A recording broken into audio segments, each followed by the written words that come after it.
Luz, câmera, ação.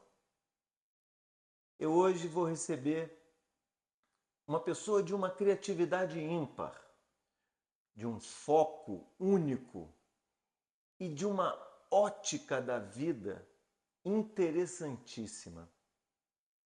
Eu hoje tenho o prazer de conversar com o pai da Maia e do Ravi, excelente fotógrafo, videógrafo, completo e, por que não dizer, um diretor. Hoje eu vou ter um dedo de prosa com o cineasta Bira Cosme. Bira, um prazer te receber nesse dedo de prosa. Tudo bem? Satisfação, tudo ótimo. Pai da Ayla também. Da Ayla! É porque a Ayla não mora nos Estados Unidos, mas pai da Ayla Da Ayla também. também. Quantos anos está com a Ayla? A A Ayla Ayla já é uma já moça. tá com 24. Meu Deus do céu. É Até isso. boa.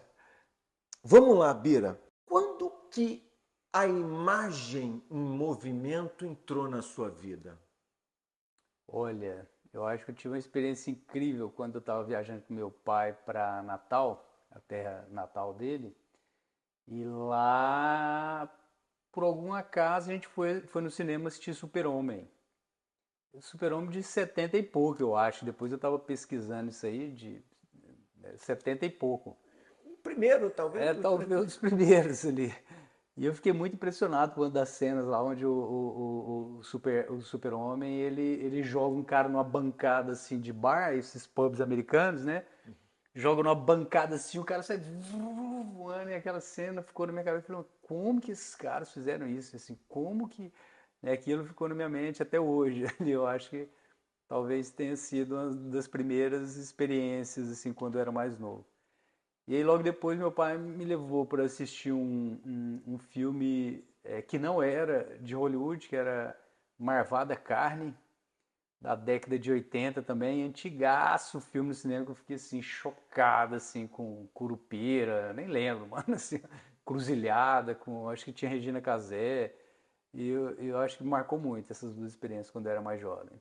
E de lá para cá, aquilo te fascinou e como é que foi a entrada? Porque aquilo te fascinou. E como é que você chegou e falou, não, eu preciso agora eu fazer? Então, minha mãe comprou uma câmera, uma VHS, e deu de presente pro meu pai, quando eu devia ter, sei lá, uns 7, 8 anos. E aí eu comecei a brincar com aquilo. E aí a gente morava numa casa, e aí a gente morou para um prédio. E eu era o meio do o líder da gangue ali do prédio. E aí, então, assim, eu tinha muita influência sobre a molecada toda.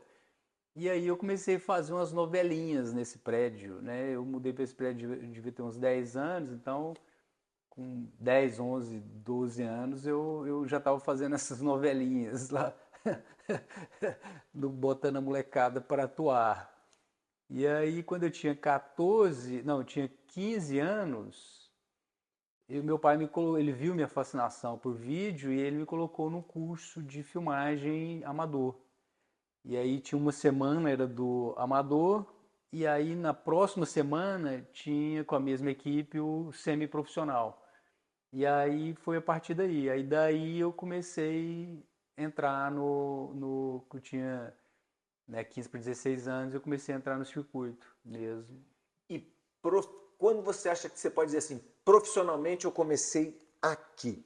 Quando foi? Quando eu fui contratado por uma empresa, né, em 95 para 96, né, de carteira assinada. Antes disso eu fazia minhas coisas lá e tudo mais e passavam as raivas nas noivas e as noivas quando entregava a fita choravam de tão ruim que tava. Tô brincando, foi um caso à parte que a câmera deu pau num casamento logo na entrada da noiva, uma tragédia. Mas eu acho que pode ser considerado essa, né, na carteira assinada, a primeira vez que eu fui contratado ali como eu era editor e cinegrafista dessa empresa da Luma, né, aliás, foi antes da Luma teve outra, Estúdio 8 também. Antes do Estúdio 8 teve outra também que era JR Produções, mas eu acho que na Luma mesmo foi onde o barato pegou mais pesado assim mesmo, assim de profissionalizar mesmo. Eu, peraí, vamos estudar isso aqui, ó. Você filmou ali, tá vendo que tá meio torto? Próxima vez você tem que, né, que a gente aprende com os erros, né? Muito mais do que com É os verdade. acertos, né? E o Luciano chegava e falou, olha, tá vendo isso aqui? Então ali foi uma grande escola para mim. Os outros foi a porta de entrada ali, foi meio que entrando e meio de qualquer jeito, mas ali foi mais a escola mesmo ali de onde o ABC meio que pegou pesado mesmo. E se você tivesse que escolher um gênero do cinema ou da filmagem, o que você escolheria? O que você acha que você se encaixa melhor?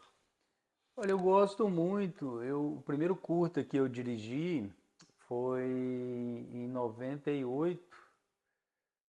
98. Então, e aí eu entrei em festival de cinema nessa época. Em 99 eu entrei no primeiro FICA, o primeiro festival de cinema ambiental. E até hoje, né, isso foi em 99, então ele deve estar na sua 25ª edição.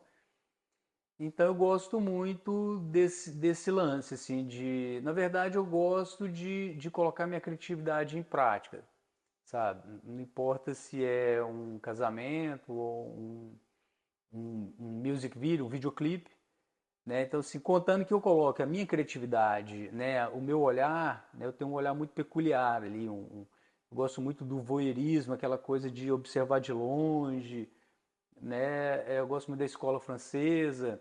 Então, onde eu posso colocar isso, né, é onde eu prefiro estar, sabe? Entendi, foi o que eu falei, é de uma ótica. É, É. Bira, o Canal Brasil ele prima pela cultura brasileira. E agora a gente está na Califórnia, que é a terra do cinema.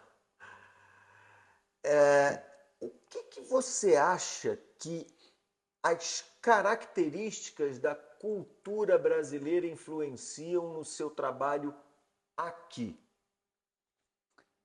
a Califórnia, assim, Los Angeles é onde explodiu, né? Nasceu mesmo na França, né? Hollywood, mas aqui nos Estados Unidos seria Hollywood. Seria, Então, o que o olhar brasileiro, O que assim da cultura, da sua cultura, do olhar brasileiro que você acha, isso aqui é uma coisa que eu consigo colocar aqui que eu diferencia. acho que não somente pelo aspecto criativo e brasileiro, mas por um aspecto cultural de hands-on, né, que a gente tem de meter a mão na massa mesmo e fazer o barato acontecer.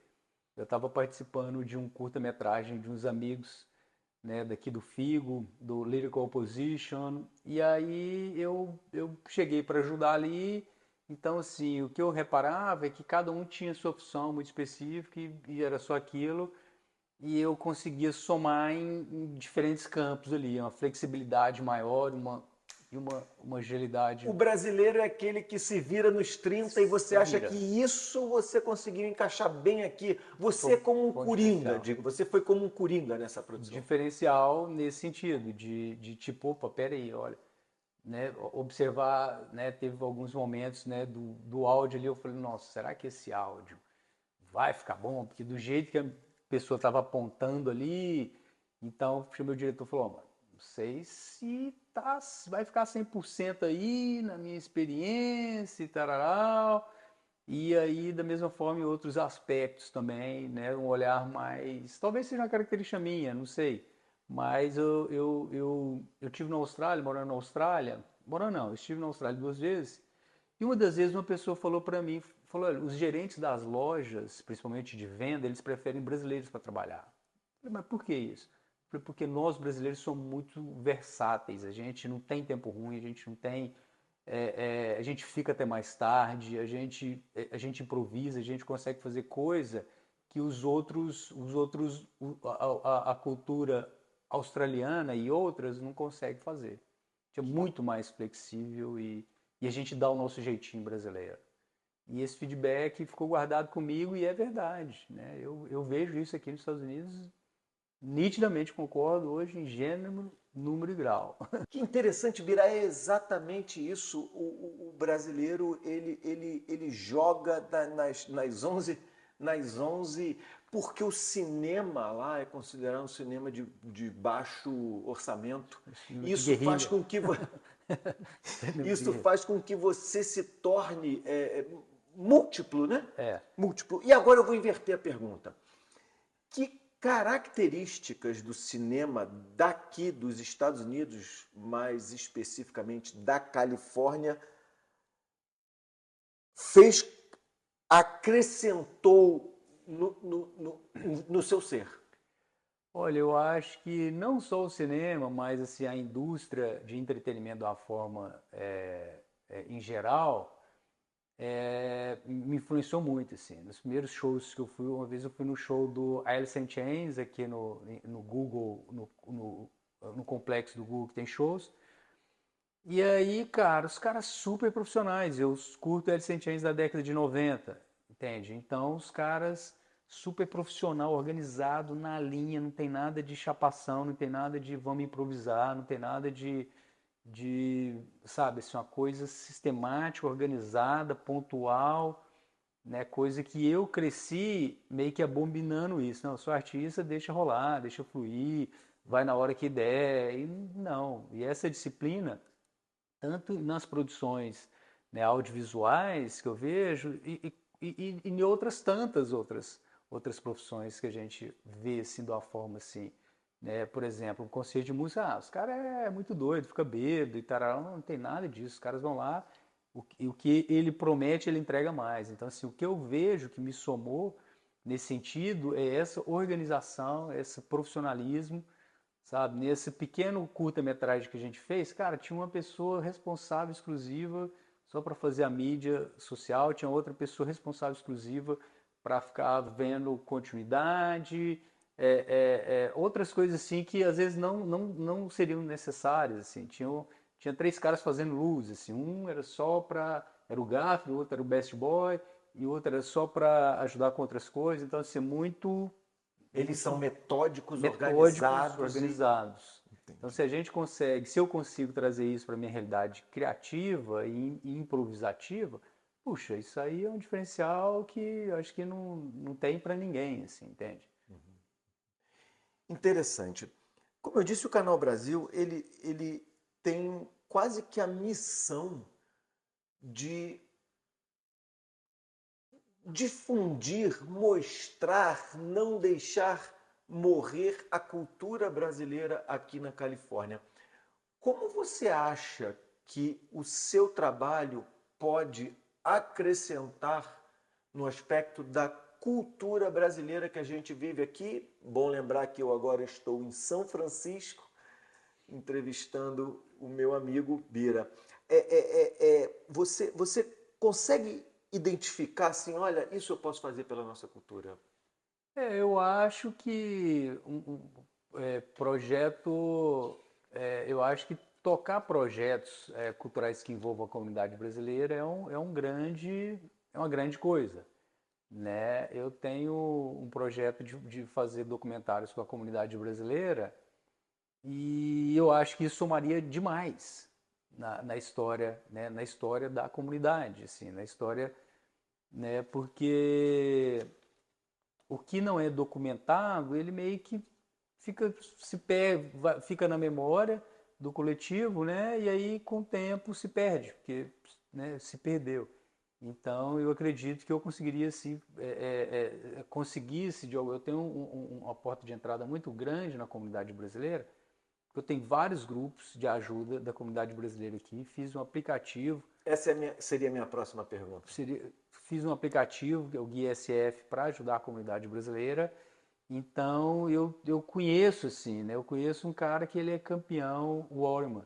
Ele é campeão de jiu-jitsu. Ele segura o título americano do US Open de jiu-jitsu e ele segura também do último e também do de karatê. Então, assim, um cara é campeão americano de karatê e de jiu-jitsu ao mesmo tempo. Simultaneamente. E esse cara tinha mais de 20 anos que ele não ia no Brasil porque ele era indocumentado. Cara, é inacreditável isso. Olha uma história dessa. Hoje, setembro do ano passado, ele conseguiu, né, o filho dele completou certa idade que dava esse direito a ele, e ele conseguiu ir para o Brasil depois de tanto tempo. Agora você imagina esse cara solto no mundo. E ele tem o quê? Ele tem 40 e tantos anos. Não é um jovenzinho de 30 anos. Você tá entendendo? É um cara que vem da construção civil, que ralou muito aqui, né? E você imagina, um cara desse fora. Né? Imagina contar a história do Orman, por exemplo, levar a história dele para o mundo. Imagina o primeiro campeonato que esse cara tiver rolando jiu-jitsu na Europa. Mano, se ele fez isso aqui, imagina o que ele vai fazer em outros lugares também, entende? Então, assim, eu acho que nesse sentido eu acredito, né? Eu tenho um canal de podcast que fico catando algumas coisas nesse sentido, né? Então, assim, se colocar isso de uma forma mais consistente, mais melhor abordada, né? Mais profundamente abordada, um documentário, alguma coisa nesse sentido, seria lindo. Que interessante, Bira. Então, o legado que você deixa é retratar a história. A história. Que legal. Imagina esse material que você falou, esse exemplo desse atleta, vistos daqui a 30, 40, 50 anos. E talvez ele não tivesse e agora tem, porque você fez. Uhum. É, Que bacana. muito. Sim. Então eu acho que isso é uma coisa que me encanta no audiovisual, sabe? Uma coisa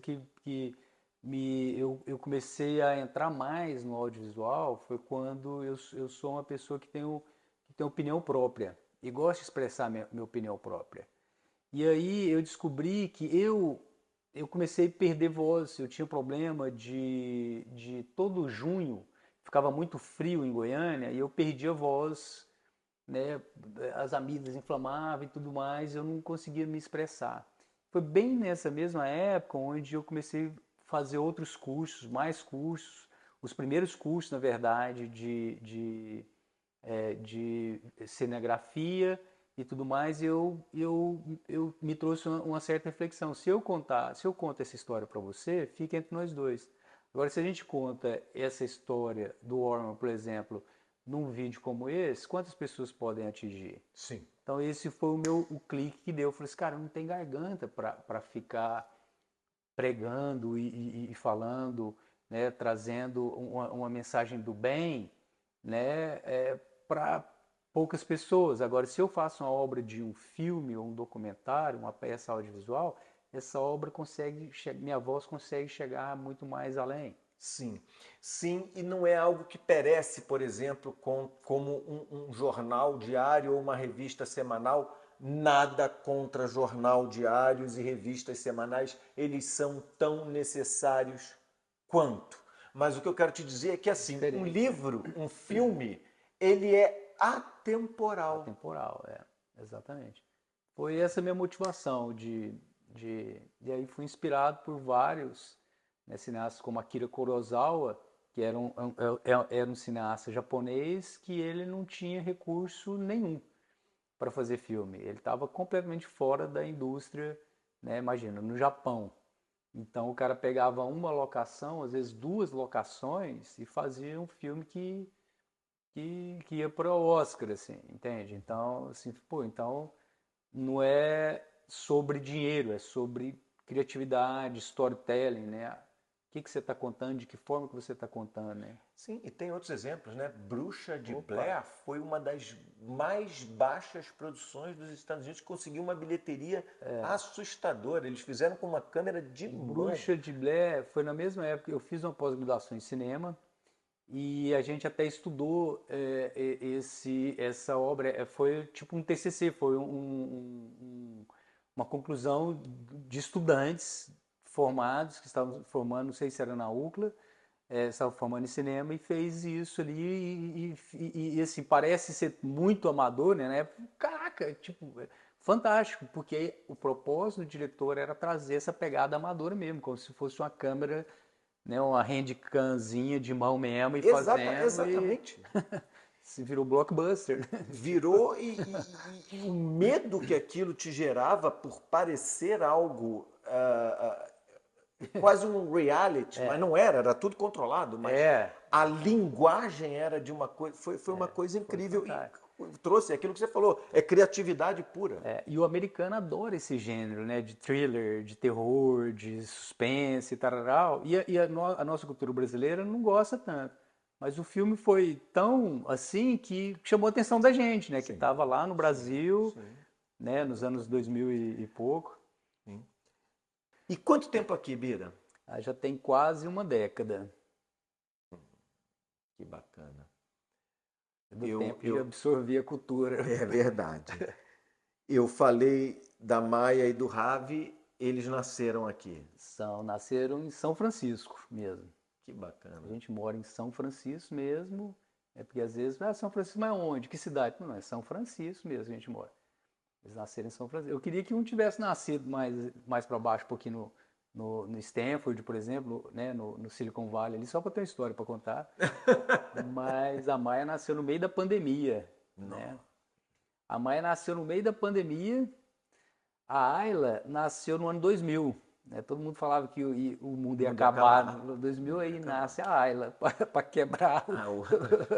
Ah, Aí, no meio da pandemia, a Maia nasce. E o Ravi nasceu depois. que maravilha. O que pouca gente sabe é que nós, além de amigos, nós somos amigos e nós fizemos um belo trabalho junto com a Una X, aqui nos Estados Unidos, Una X. Ela é daqui, do outro lado dos Estados Unidos, ela é da costa este, da costa este, não. Leste. Ela é do leste, nós estamos aqui no oeste. E a gente fez um trabalho lindo com ela, né, Muito Bira? bonito, muito bonito. Fala um pouquinho daquilo, conta um pouquinho. A gente desceu o estado, por favor. Cara, foi muito interessante que, assim, eu fui contratado, não sei como, assim, eu acho que foi no grupo de Facebook, alguém perguntou assim, ó, eu preciso de alguém que faça filmes, faça cinegrafista ou cinematógrafo. E aí alguém deve ter me indicado, eu acho que foi essa a história. E aí o Júlio Provese, que é o produtor dela, entra em contato comigo e falou, ó, nós estamos aqui, eu preciso de 4 videoclipes de guerrilha, né, é baixo orçamento, e eu quero fazer 4 videoclipes em 4 dias. Eu falei assim, uou! E o orçamento é muito baixo, vou te falar de cara e tal. A gente vai gravar em Los Angeles. Eu falei, ok. Na mesma época, estava chegando aqui um amigo, o Isaac Orsino, que é um exímio editor. E aí e o Isaac tinha uma produção em Beverly Hills para filmar, mais ou menos na mesma época. Aí eu convenci o Isaac, falei assim, Isaac, Nós fizemos nós também fizemos com também, ele. E aí eu convenci o Isaac a pegar os 4 videoclipes e editar por um preço super baixo, super razoável, super justo, e pago, isso seria pago, e ele ia participar das gravações como sem custo nenhum. E aí eu falei isso pro produtor, o produtor falou, meu Deus, não tem dinheiro, né? Falou com a UNA, com os pais, aí conseguimos trazer o Isaac. Aí a gente se conhece através do Alex Calatayud. Logo na Exatamente. sequência, faço cinema, fotografia, eu tô doido para trabalhar na área. Falei, cara, tem 4 videoclipes, vai acontecer em LA, talvez eu consiga te colocar, lembra disso? Lembro, e E aí eu a gente volto desceu e e fez foi e incrível. foi incrível. Foi incrível e eu convido a todos para terminar essa entrevista com esse clipe. Eu repito, Una X, que está no Estrela da Casa, na Globo. E esses videoclipes ajudaram ela, né, com certeza, a estar Porque fazia parte do projeto esses videoclipes para montar um portfólio para ela fechar com uma grande gravadora. Não tenha nem dúvida. Não tenha nem dúvida, porque por mais que Essa tenha... era a estratégia. E deu certo. Ela Está dando certo. Está dando certo. Bom, ela já chegou lá, né? Agora eu quero saber qual dos videoclipes você vai colocar, porque a gente fez 4 lá. Eu vou colocar um que Bota está um no YouTube. Um pouquinho de cada. O do posso deserto, tem o do deserto, tem um que a gente gravou na praia. Como é o nome? Venice Beach. Em Venice Beach. Puxa, fantástico. Em Venice E tem Beach. outros que a gente gravou dentro de estúdio de Hollywood, né? A gente gravou em estúdios, né? Um deles em estúdio de Hollywood. Não sei se está no ar, né? Pois é, eu vou colocar o que está no ar, porque no link da descrição desse vídeo vocês vão ter acesso a esse vídeo. Tá o nosso nome lá, eu como diretor. Um deles você tá como... Os dois, eu acho. Você tá como assistente de direção e câmera adicional também, né? Que você fez câmera adicional. Nos dois que estão no ar aí. É isso. Gente, eu tive o prazer inenarrável de conversar com esse ser humano maravilhoso. Retifico o que disse no começo dessa entrevista, de uma criatividade ímpar. Bira Cosme. Bira, um prazer, e eu tenho certeza que esse não foi o nosso último encontro, a gente ainda tem muita coisa para contar junto. Gratidão. Gratidão, valeu. Fica aí meu abraço, né? Um beijo no coração de cada um de vocês aí. Valeu. Bira Cosme. Valeu, obrigado. E no fim há de superar, vendo assim um céu azul, o universo se abre e nos diz que ainda existe algo melhor.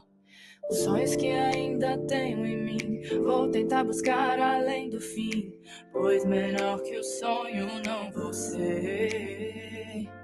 Os sonhos que ainda tenho em mim, vou tentar buscar além do fim, pois menor que o sonho não vou ser. Respirar o ar que te leva a sonhar e entregar-se firme ao que deseja. Depois olhar pra trás, ver o que construiu e ter paz na mente, pois não desistiu. A vida é o que a gente faz. A vida é o que a gente faz. A vida tem de ir em frente e persistir dá valor. E o som de tudo que a gente sente ecoa sempre a favor. Os sonhos que ainda tenho em mim, vou tentar buscar além do fim, pois menor que o sonho não vou ser. Os sonhos que ainda tenho em mim, vou tentar buscar além do fim, pois menor que o sonho não vou ser. Respirar o ar que te leva a sonhar e entregar-se firme ao que deseja. Depois olhar pra trás, ver o que construiu e ter paz na mente, pois não desistiu. A vida é o que a gente faz. A vida é o que a gente faz. A vida é o que a gente faz. A vida é o que a gente faz. A vida é o que a gente faz. A vida é o que a gente faz. A vida é o que a gente faz. A vida é o que a gente faz. A vida é o que a gente faz. A vida é o que a gente faz. A vida é o que a gente faz. A vida é o que a gente faz. A vida é o que a gente faz. A vida é o que a gente faz. A vida é o que a gente faz.